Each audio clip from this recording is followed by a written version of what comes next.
भक्तों, ओम नमः शिवाय। श्री शिवाय नमस्तुभ्यम। जय श्री महाकाल। जी हाँ भक्तों, आप सबको भी पता है कि नवरात्रि का पावन अवसर चल रहा है और नवरात्रि में पूज्य गुरुदेव कहते हैं कि जिसकी कभी मनोकामना पूरी ना होती हो, केवल और केवल नवरात्रि के दिन उपाय कर ले, उसकी सारी की सारी मनोकामना बाबा भोलेनाथ और माता रानी अवश्य रूप से पूरी करते ही करते हैं। तो अगर आपकी भी कोई ऐसी मनोकामना है जो कि वर्षों पुरानी है और अभी तक पूरी नहीं हो रही है, तो आपको ये उपाय अवश्य रूप से कर लेना है।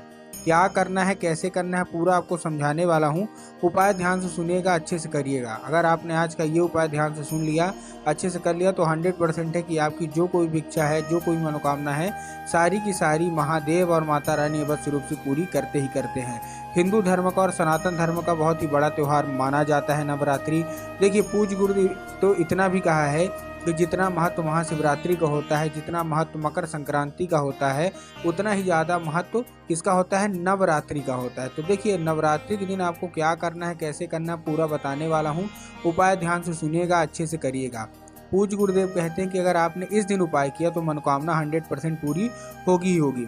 देखिए, पूज्य गुरुदेव की जो कथा होती है, आप सबसे पहले तो मैं आपको एक चीज़ बता दूं कि ये जो मैं आपको उपाय बता रहा हूँ, ये आपको पंचमी के दिन करना है, जो कि 13 अप्रैल को है। ठीक, किस दिन करना है, पंचमी के दिन।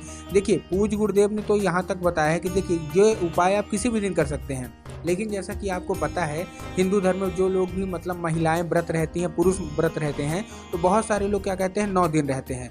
लेकिन बहुत सारे लोग क्या है, 9 दिन नहीं रह पाते, तो 3 दिन जरूर रहते हैं। एक पहले दिन बैठकी के दिन, फिर पंचमी और फिर अष्टमी, है ना। तो मैं पंचमी का उपाय बता रहा हूँ आपको, जो कि पंचमी के दिन कर लेना है। पूज्य गुरुदेव की जो कथा हुई थी पिछली बार, मतलब साल 2023 में, चैत्र नवरात्रि के पहले। अब देखिए, आप तो ये सबको पता है कि गुरुदेव की जो कथा होती है उसमें लाखों की भीड़ आती है। कैसे आती है, लाखों में भीड़ आती है। तो पिछली बार जब गुरुदेव की कथा हुई, लाखों में भीड़ आई। और आपको एक चीज़ और पता होगी कि गुरुदेव की कथा में लोग पत्र के द्वारा अपनी मनोकामना पहुँचाते हैं। तो जब गुरुदेव के पास लाखों में पत्र आए, गुरुदेव ने पत्र पढ़े, तो उसमें बहुत सारे लोगों के अलग अलग तरह की मनोकामना थी। और बहुत सारे मतलब अलग तरह, किसी की रोग मुक्ति की थी, किसी की कर्जा मुक्ति की थी, किसी की धन प्राप्ति की थी। मतलब सबकी अलग अलग तरह की मनोकामना थी। और सब यही बाबा भोलेनाथ से और महादेव से पूछना चाहते थे, और पूजनीय पंडित प्रदीप जी मिश्रा जी से भी पूछना चाहते कि गुरुदेव, हमारी मनोकामना पूरी नहीं हो रही है, कृपया करके कोई उपाय बता दें। तब गुरुदेव ने कहा था कि चैत्र नवरात्रि के 5वें दिन, मतलब पंचमी तिथि को ये उपाय कर लेना, तुम्हारी सारी की सारी मनोकामना बाबा भोलेनाथ अवश्य रूप से पूरी करेंगे ही करेंगे। गुरुदेव के द्वारा बताया गया उपाय लोगों ने जाके किया, और मात्र 1 से 1.5 महीने के बाद गुरुदेव की कथा में वापस आ गए और फिर से गुरुदेव को पत्र लिखा।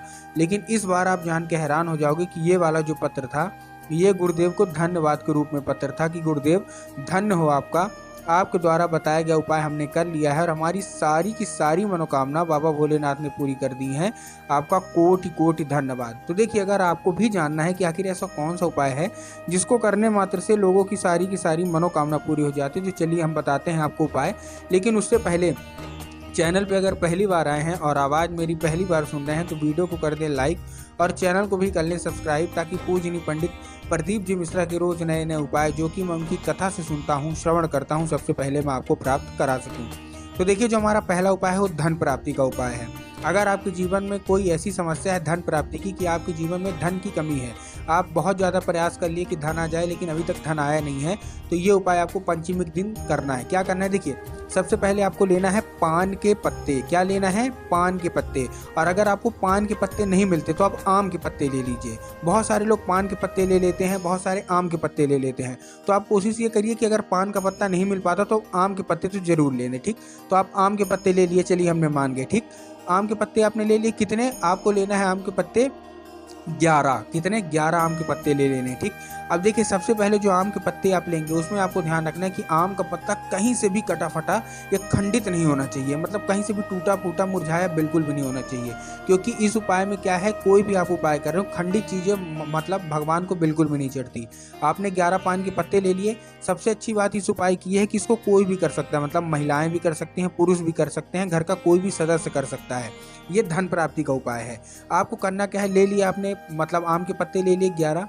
अब आपको क्या करना है, अलग अलग करके लेना है। मतलब टेरी आपको नहीं तोड़ना है। बहुत सारे लोग क्या है, टेरी तोड़ लेते हैं, आपको टेरी नहीं तोड़ना, आपको अलग अलग करके पत्ते लेने हैं। ठीक, अब अलग अलग करके लेंगे कैसे, आपको एक के ऊपर एक रखना है। मतलब एक आपने पान का पत्ता, आम का पत्ता लिया, और उसके ऊपर एक के ऊपर एक, एक के ऊपर एक, ऐसा करके आप गड्डी बना लीजिए और 11 ले लीजिए। ठीक, 11 ले लिए। अब क्या होगा, उसको आपको कच्चा सूत से बांध लेना है। किससे बांध लेना है? कच्चा सूत आप जानते हैं ना, बस वाइट कलर का होता है, सफ़ेद कलर का, आपको उससे बांध लेना है। ठीक, आपने बांध लिया।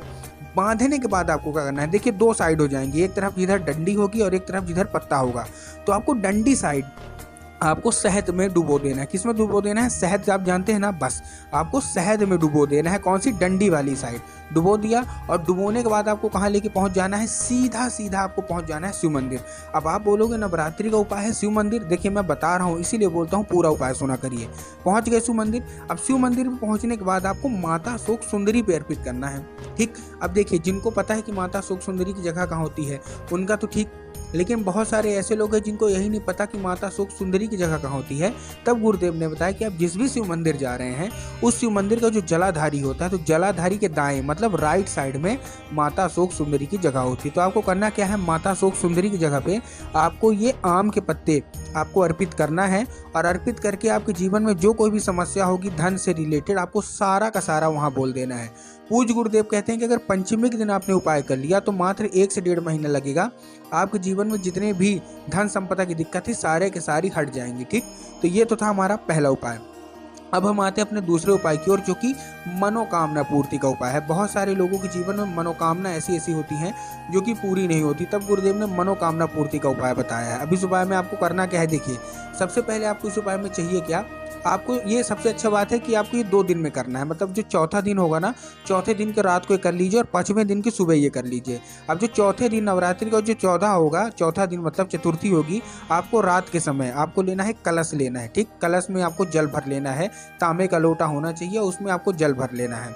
अब जल भरने के बाद आप 11 चावल के दाने डाल दीजिए, जो कि आँखें होनी चाहिए, साबुत होने चाहिए। ठीक, मतलब कहीं से भी टूटे फूटे नहीं होने चाहिए। ठीक, उसके साथ साथ आपको एक बेल पत्र लेना है। अब बेल पत्र लेने में बहुत सारे लोग गलती क्या करते हैं ना, कि वो एक पत्ती को ही बेल पत्र मानते हैं, जो कि पूर्णतः गलत है। एक पत्ती के तो कोई बेल पत्र होता ही नहीं है, 3 पत्ती मिलकर जो बेल पत्र बनती है वही बेल पत्र हमको लेना है। ठीक, तो आपने बेल पत्र ले लिया। बेल पत्र लेने के बाद आपको उसी में कलश में आपको डाल लेना है और सो जाना है। जब अगले दिन आप उठेंगे तो आपको करना क्या है, उठाना है उस लोटे को और सीधे सीधे कहाँ जाना है, नीम के पेड़ के नीचे। पूज्य गुरुदेव ने हमेशा बताया अपनी कथा में कि नवरात्रि के 9 दिन माँ दुर्गा नीम के पेड़ में वास करती हैं। तो आपको करना क्या है, नीम के पेड़ में पहुंच जाना है। सबसे पहले पहुंचने के बाद आपको 3 बार परिक्रमा करनी है नीम की पेड़ की। ठीक, 3 बार परिक्रमा करते करते आपके जीवन में जो कोई भी समस्या होगी, जो कोई भी मनोकामना होगी, सबका सब बोल भी देना है। और उसके बाद आपको क्या करना है, नीम के पेड़ में आपको स्कंद माता का नाम लेके, कौन से, देखिए 5वें दिन का होता है स्कंद माता, तो आपको स्कंद माता का नाम लेके आपको अर्पित कर देना है। बस पूज्य गुरुदेव कहते हैं बस आप उतना करके आ जाइए घर।